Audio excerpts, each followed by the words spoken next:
Selcan nerede?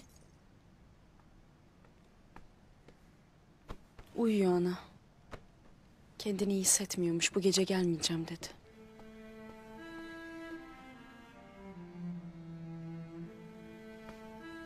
Peki. Hadi biraz çabuk olun kızlar. Daha çok işimiz var. Hadi kızım.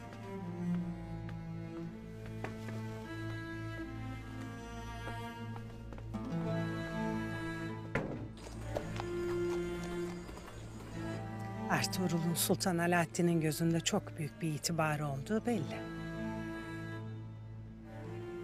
Senelerdir biz hayvanlarımızı otlatmanın derdindeyken o Halep'te gazadaydı.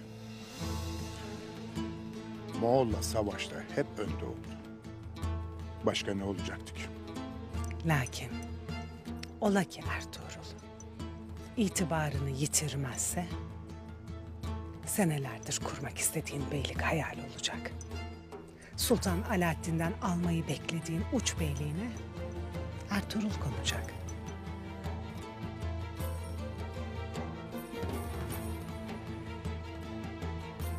Hayırlısıyla bütün bu meseleleri bir bir aşarsın diye. Önce Tuğtekin evladımızın mürüvvetini görelim.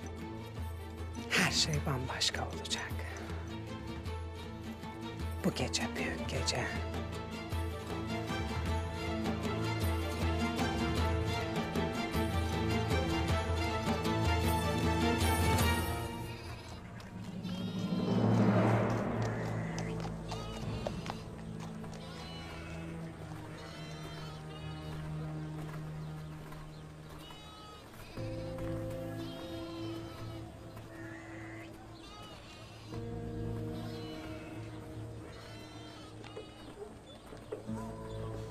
Kardeşler az dinleneyim hele. Geleceğim yanınıza.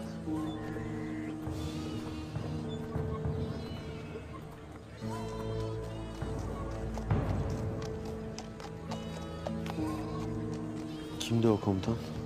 Atabey Ertuğkuş. Ne diyorsun sen kocabaş? Noyan, işini bitireceklerdi. Abdurrahman'la Hamza Tuğtekin'e toslamışlar. Lanet olsun. Ne edeceğiz? Nicedir Noyan'ın Atabey Ertuğkuş'tan öğrenmek istediği bir sır var. O sırrı öğrenmek mecburiyetindeyim. Nasıl? Gece Korkut Bey'in otağında misafir kalacak. Tuğtekin'le onlar da kız istemeye gidecekler. Yani otağda yalnız kalacak. Ben de otağa gizlice girip bu işi halledeceğim.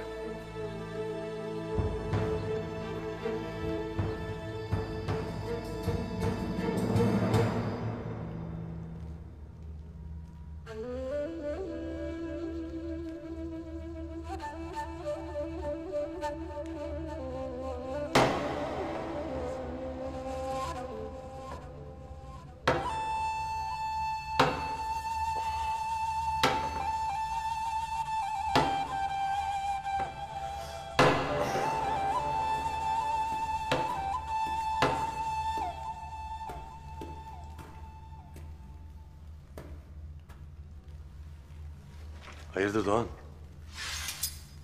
Ertuğkuş Bey gelmiş beyim.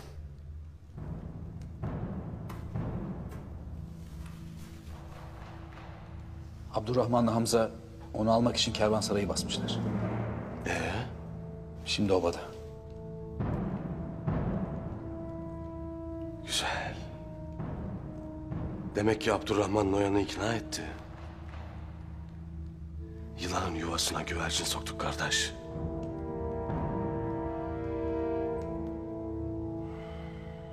Ertuğkuş Bey, seni görmek istediğini söylemiş Hayman Ağa'ya. Mühim bir şey herhalde. Deli Demir'le Artuk Bey sana haber etmemi istedi.